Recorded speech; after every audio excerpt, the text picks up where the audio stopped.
Hello and welcome back to State and Local Government. So we're going to skip ahead. I'm making a syllabus change. We're going to talk about the executive branch now. So we're going to be going to the governors and the power of the governors. This is actually a new slideshow I bought off a site called Teachers Pay Teachers. All the information is correct. I double checked it, triple checked it. Everything is square. But I got kind of bored with the thing I put together, so I thought it was time for a change. We will be going this week for approximately 40 minutes in terms of lecture, so you'll get the end of the governor lecture next week. So let's get started.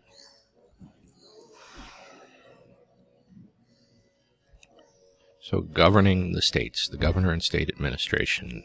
Salmon P. Chase, who was a Chief Justice of the United States Supreme Court, said the Constitution and all of its provisions looks to an indestructible union composed of indestructible states. So how much power should state government have? Well, that's a question largely up to you guys. I could tell you, though, that the 13 states in the beginning, created the federal government, and it was not the other way around. The federal government did not create the states. And even when we started expanding, the federal government has the power and, to set guidelines for admitting new states. But after they're admitted, they're on equal footing and treated the same as every other state that is admitted in the Union. I'll tell you that. In terms of answering that essential question. This will be homework, by the way. I'll go through this in the walkthrough. So what are the roles and powers of a governor? The governor is kind of like a mini president of the United States. He's in charge of Illinois. He's in charge of Indiana. He's in charge of Idaho. He's in charge of Iowa. I was trying to say Idaho and Iowa at the same time. So governors act as executives. Governors act as administrators. They act as legislators. There's nothing, it's like on the federal level, too. There's nothing that says that the governor cannot put forward a bill. An assembly person has to sponsor it, at least in Illinois, but the White House does this too. Party leaders and ceremonial figures. So this would be the ribbon cutting. The party leaders, they're the head of the party. J.B. Pritzker right now is the head of the Democratic Party of Illinois. So they all use a range of executive, legislative, judicial powers to fulfill their duties. So these governors, they have a lot of power. So you will, hopefully, God willing, at the end of my talk and at the end of you reading the chapter in your textbook, describe the main features of the office of the governor, summarize the governor's role, powers, duties, and the limitations of the office, list and describe the other executive offices at the state level. Now this, when I told you to find and print out a copy of the state constitution, I hope you listened, because we're going to be doing an assignment this week where you will need to have a handy reference or an easy reference to the state constitution, the state of Illinois constitution, that is. So key terms to know: a recall, a petition procedure by which voters may remove an elected official. This the one I always think of, I know this happened again. I think this happened with Governor Newsom out in California. But Scott Walker in Wisconsin, he pissed off the teachers pretty badly, and he was subject to a recall. He survived the recall election and remained governor of Wisconsin. But these happen. They don't happen incredibly often, although maybe they should. Maybe the people should be a little more interested than they are. Item veto. the power to eliminate one or more items from a bill without rejecting the entire measure. I call this the line item veto. And if you see this on a test, I would be calling it the line item veto. Presidents used to have this up until about Bill Clinton. So what this is essentially, just pretend that the definition here is a bill. The power to eliminate one or more items from a bill without rejecting the entire measure. So the governor could go in if he really wanted to. The power to eliminate, take the word one out, take the word or out. The power to eliminate items from a bill and you can put the word and here, and reject the entire measure. Or the governor could, there could be a bill that proposes that every resident in the state of Illinois has is entitled to $10,000. So that comes up from the legislature to the governor's office. The governor says this isn't nearly enough.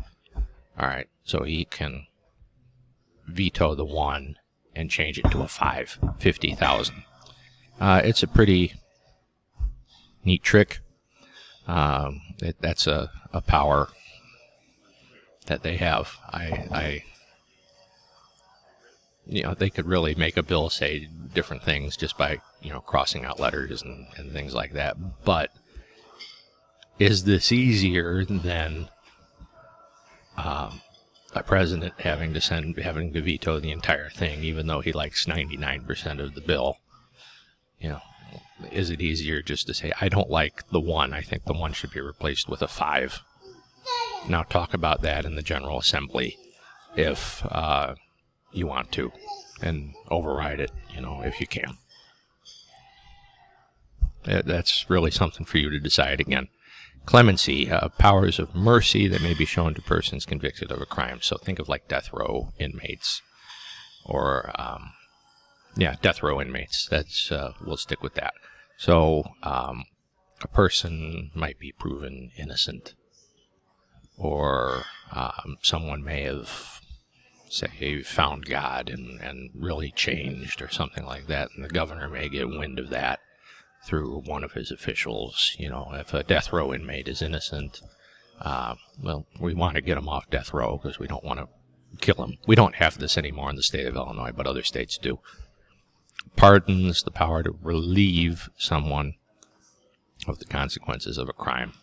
So, like victimless crimes, like drug crimes, where the only person you're really hurting is yourself. You might get a gubernatorial pardon, maybe, if you're lucky.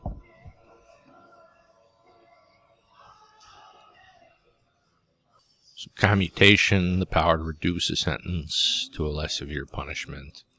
So let's say a victimless drug crime again. The governor might say, okay, and it's not the governor doing all this. The governor has people that tell him about these things, just to make it clear. The governor is not, going to prisons and investigating these things himself.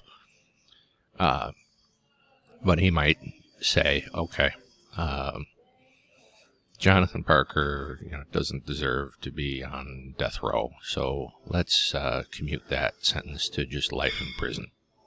That would be an example of a commutation. Reprieve, the power to postpone the execution of a legal sentence. So something like this.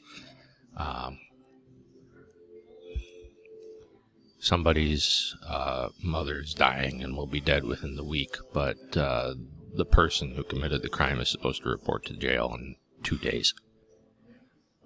It's kind of like an act of mercy. They might say, okay, you can start your sentence the week after next and be with your mother in her last days. So reprieve. Parole, the power to release a prisoner before a sentence is completed. So that's pretty self-explanatory, and I imagine most of...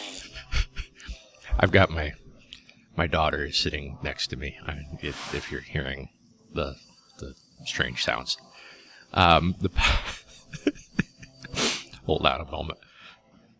Okay, I've got the laughs out of my system. So a lot of times this would be for good behavior or something like that. An inmate isn't causing trouble in prison or something like that. If there's a parole board, I mean, the governor, again, is not, playing detective and going into the prisons or wherever.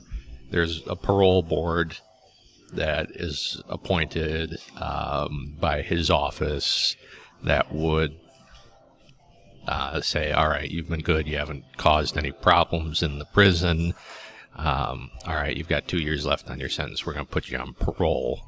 So that isn't letting them go. They have to check in with a parole officer like weekly or something like that until their sentence is fully complete, but they can be released back into the outside world. All right, so what is the office of governor? What roles does the governor have? What are other state executive offices? These are all good questions. A lot of this you should have been able to pick up from our discussion of the Illinois State Constitution. So governors act, again, as executives, administrators, legislators, party leaders, and ceremonial figures. Again, they have people. They have a very large and active staff that do a lot of these things and tell the governor where he needs to be and when. The governor is not driving around. J.B. Pritzker is not driving around, to grocery stores asking, do you need a ribbon cutter? Are you about to open a new section in your grocery store? He doesn't do that. There are people. The people reach out to his office and say, hey, could we get the governor for that? Yeah. And again, he's the party leader of the Democrats of Illinois right now, J.B. Pritzker. And right now is in September of 2022. So many of these many gubernatorial powers are executive in nature. And they really are. I mean, it's mostly executive. It's just think of it. There's an equivalency between the president of the United States and the governor. Not just of the state of Illinois, but of all the 50 states. So he appoints and removes officials. He prepares the state budget. And all our governors in Illinois have very ambitious budgets that I don't know how we pay for. Well, obviously we don't pay for them because we're so far in the red it isn't funny.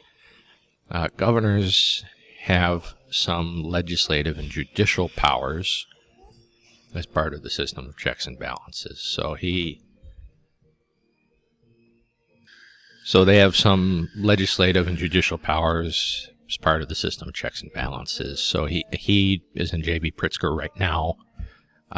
Can certainly propose a bill and have that go through the legislature. So there's that. Judicial, I mean, he'll appoint judges in some cases. I mean, he'll propose that.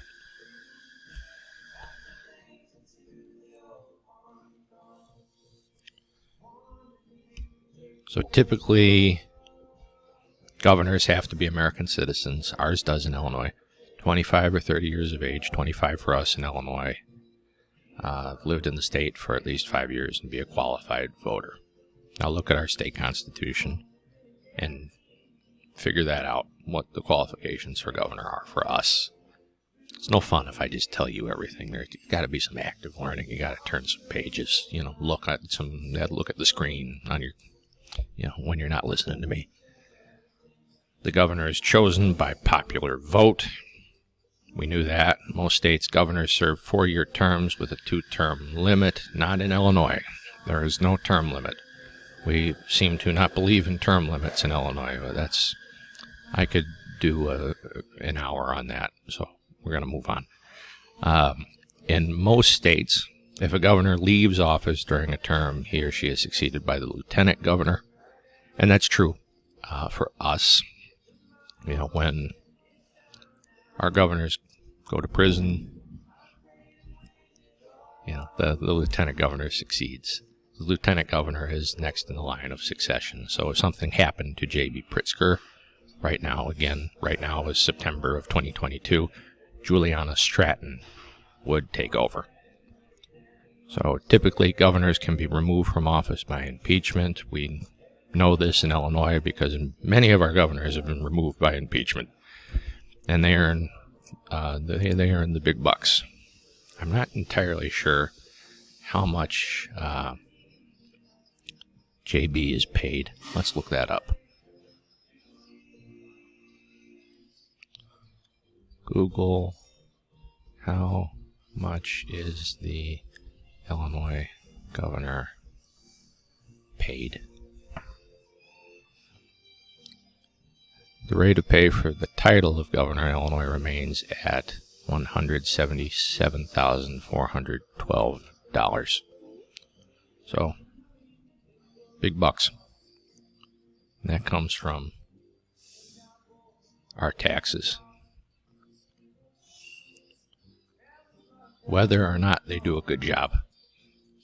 So a governor's basic legal responsibility is to, I'll move myself down here, take care that the laws be faithfully executed. It's just like the president. The governor takes the laws that the General Assembly passes. The governor sees that those laws are faithfully executed. The president, the same thing with the U.S. Congress. So this is accomplished through these tasks, among others. He appoints and removes assistants. There are deputy governors in Illinois as well as the lieutenant governor. Supervising the staff of the state's executive branch. So he's the boss. He's the boss. The buck stops with him. Preparing the annual or biennial budget to go to the legislature. We have an annual budget in Illinois. That not him, again, he's not, doing it all. There are people that help him. He will express wishes and, say, I want education to have more money than infrastructure this year. I think we're doing good with infrastructure, but infrastructure should have more money than tourism, something like that. Commanding the state militia, or National Guard. It's the National Guard. We haven't called it the state militia in at least 100 years. So imagine J.B. Pritzker on the border of Illinois and Missouri, with the National Guard looking out like this. I thought that was funny. All right. So the formal qualifications for governor are not many. You have to be 25 in Illinois or 30 in other states, have lived in the state for at least 5 years, and be a qualified voter. Pretty easy. No real other qualifications. Informal qualifications vary from state to state. These include qualities such as race, sex, religion, party, and experience. Now, again, look at the Illinois Constitution and see what our expectations are. The formal qualifications, if there are any informal qualifications, I know, but I'm not telling you because I want you to go do this, are for the office of governor. So what are common characteristics of governors? This is changing, but today's governors are mostly white male lawyers in their 40s or 50s. Our guy, good old JB, is a philanthropist and a business owner. Most governors have been state legislators or held other elected offices. And that is largely true. To the best of my knowledge, J.B. Pritzker didn't. His family owns the Hyatt hotel chain, and that's what he did. I don't believe that this is true of him. Only 29 women have been governors. 8 women are governors today, and only 2 African Americans have ever been governors.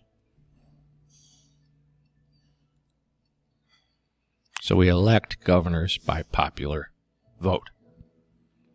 So major party candidates are usually chosen in party primaries, and in some states they're picked by convention. Now, I served 4 years as the vice chairman of the Libertarian Party of Illinois. Again, I'm not telling you this to indoctrinate you, just telling you about my experiences. We pick our candidates through convention. We have an annual convention, and when we need to, we'll pick. So we pick our gubernatorial candidate by vote of party members in convention. The last one I attended, the last convention I attended was in 2018, and a guy named Cash Jackson won the gubernatorial nomination for the Libertarian Party. That took way too long in my mind. That took about 3 hours to do, and I think we went through 3 or 4 ballots. So in half the states, the governor and lieutenant governor run as a team. We didn't used to do this in Illinois, but now we do. So it was Pritzker, Stratton. Most governors serve 4-year terms. They're limited to 2 terms. Again, in Illinois, we do not seem to believe in term limits. There are no term limits for the legislature. There are no term limits for the governor. There are no term limits for any executive officials. Jesse White's been Secretary of State forever and a day. Not criticizing. I think he's done a good job. Most states, if the governor dies or resigns, the lieutenant governor becomes governor, and that would happen in the state of Illinois. So I don't agree with this. The 2 major parties compete in gubernatorial elections in every state. Now there are third parties like the Libertarians and the Greens that usually, in Illinois at least, will make it onto the ballot.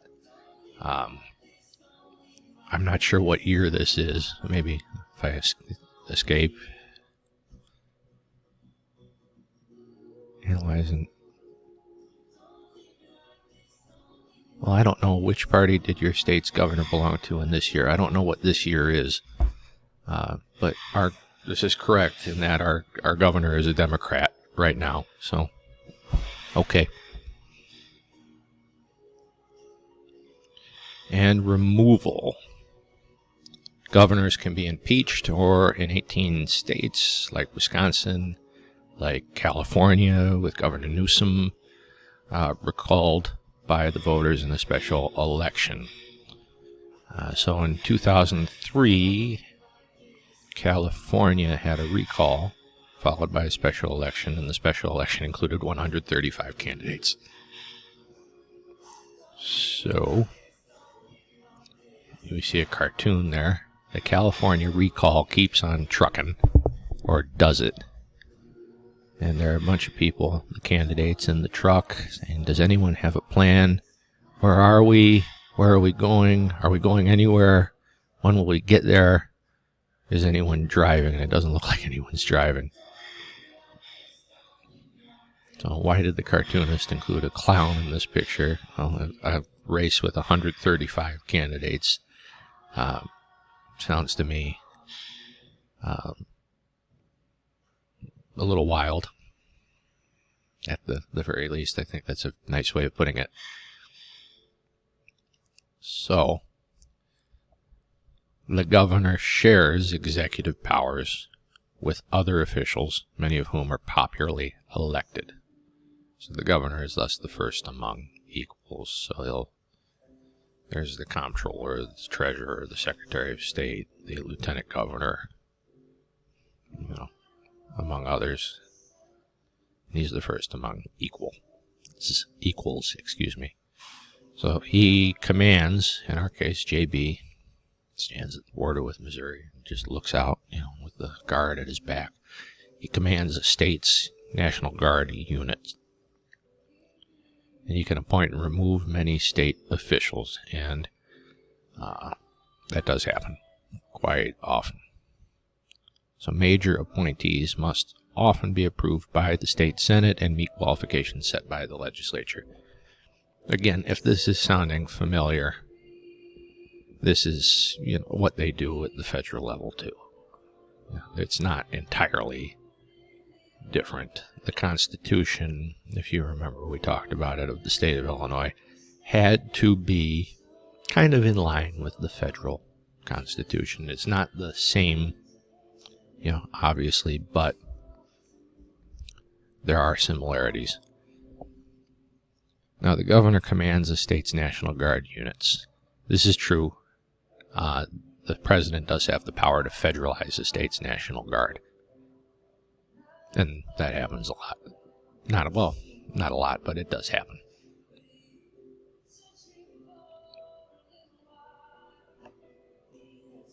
So again, the governor is the state's chief administrator. Gee, we've had this about 4 times now. Do you think that might be a test question? Could be.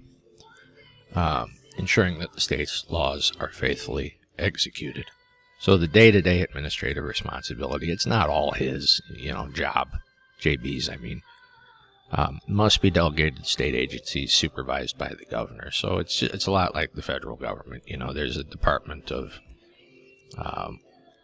Child and Family Services. There's a Department of Commerce in Illinois.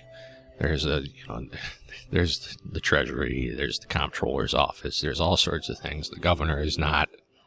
It's too big, our government in Illinois, and unwieldy, just like on the federal level, for the governor to be doing this all by himself. So he has a lot of help. So in most states, the governor prepares for the budget that goes to the legislature. So the governor has great influence over state spending. Great influence, since he gets first crack at the budget. Then the legislature has the opportunity to tear it up, goes back to the governor. There's back and forth until they reach a compromise. So the governor has 3 key legislative powers. The message power, which I've talked about, lets the governor recommend legislation through public appeals and state addresses. The governor has a great big microphone. The press in Illinois want to cover what he says. What he says is news. What he does is news. Everything. It's like, just like think of it as the president of Illinois. Everything that the president of the United States does, he has the biggest microphone on earth. The governor of Illinois has the biggest microphone in the state of Illinois. He can sway things by what he says. He's a human starting gun. Governors can call special sessions of the General Assembly to deal with extraordinary situations. So he didn't, JB, I keep saying he. When I say he, I mean J.B. Pritzker. JB, I don't think he called the General Assembly. I stand to be corrected on that one, but, the coronavirus pandemic in 2020, that might have been a instance where he called a special session, because that was a pretty extraordinary situation. Governors can also veto bills passed by the legislature. And just like in the United States Congress, most states, a veto can be overridden by a 2/3 majority of the legislature. And in most states, the governors have only a few days to sign or veto a bill. Not so in Illinois. Look it up in your Constitution. It's no fun if I just tell you everything. In most states, a bill that is neither signed nor vetoed becomes law. And that's called a pocket veto. So, for instance, a governor's party might be very heavily in favor or against something, and the governor has maybe the opposite stance. So let's just take the death penalty. So the governor does not believe in the death penalty, but his party does very heavily. So he sticks a bill that is to do with the death penalty, let's say doing away with the death penalty, in a drawer, and after the time period that's given to him to sign it passes, it becomes a law anyway, and that way he hasn't, done anything about it. He is not on record having vetoed it. He's not on record having signed it. It's a political move. He can keep his, popularity, his poll numbers, and, or just be like, oh, I forgot that was there. So most states give governors an item veto, and that's what we have here in Illinois. So he can strike out part of a bill without vetoing the whole bill. And that, if you didn't know, is Sarah Palin. She just lost a special congressional election. So what are a governor's judicial duties? So governors have several tools that allow them to show mercy to people convicted of crimes. They can pardon a convicted person or commute their sentence to a lesser punishment. These are judicial powers. They can also delay sentences with reprieves, and we talked about all this when we were going over the key terms for this lesson, or shorten them with parole. Now, the governor, again, does not do all these things himself. There's a parole board that prisoners go in front of. There's a pardon attorney, or there should be, that advises the governor, and he has staff members that go through and look at people who might be worthy of pardons. He's not doing this himself. He's got enough to do without worrying about everything,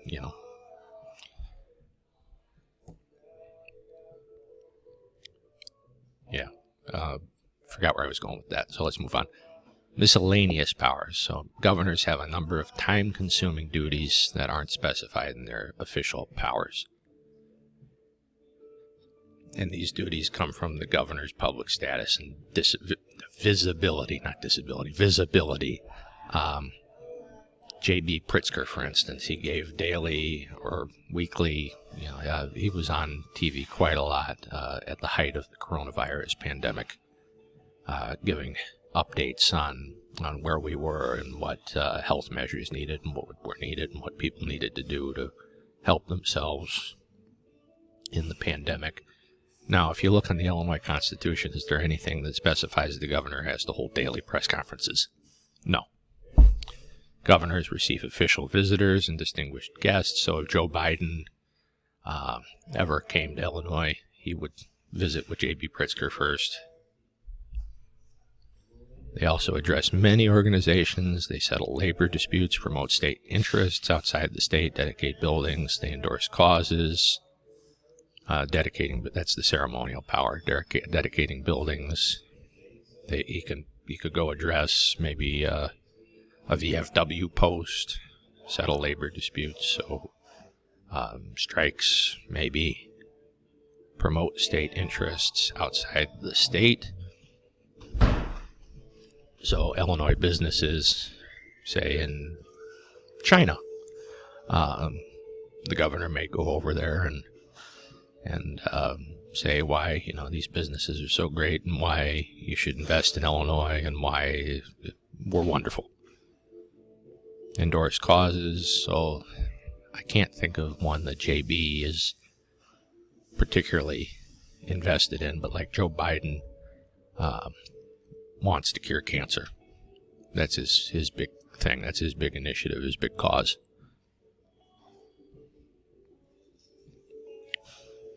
So he shares power with other elected officials. So the lieutenant governor presides over the Senate in most states, and ours does. The Secretary of State serves as the state's chief clerk and record keeper. Ours does. That's Jesse White. The Treasurer, Michael Frericks, he's the custodian of state funds. The Attorney General, Kwame Raoul, is the state's lawyer. Okay. Most states have the following 4 popularly elected executive offices. We have more than 4, but states have a lieutenant governor. So she presides over the Senate. It is a part-time gig. It really is. We don't treat it that way, but it's a part-time office. So our lieutenant governor, Juliana Stratton, she does whatever JB wants her to, but her only real duty, just like the Vice President of the United States, is to have a heartbeat.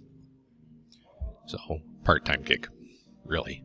Secretary of State, Jesse White, he's the chief clerk, he's the chief record keeper, and he's responsible for administering election laws. The treasurer manages the state's funds. Is often the chief tax collector. The attorney general is the chief lawyer. There you go. So, now that you have learned about, we're going to actually finish this within 40 minutes. Now that you've learned about the roles and powers of governor, go back and answer the chapter essential question. How much power should state government have? What do you think? So how long is the term of most governors? Well, I hope we know it's 4 years. Who is the state's lawyer? That's the Attorney General. If I had you in class, I'd have you answer these. But I don't, so you're not. So use a graphic organizer like the one below to show how the roles of president and governor differ in at least 2 ways. The president makes foreign policy, does not have a line item veto, so the governor does not make foreign policy. He has a line item veto. You're going to do this week for homework. And that is it.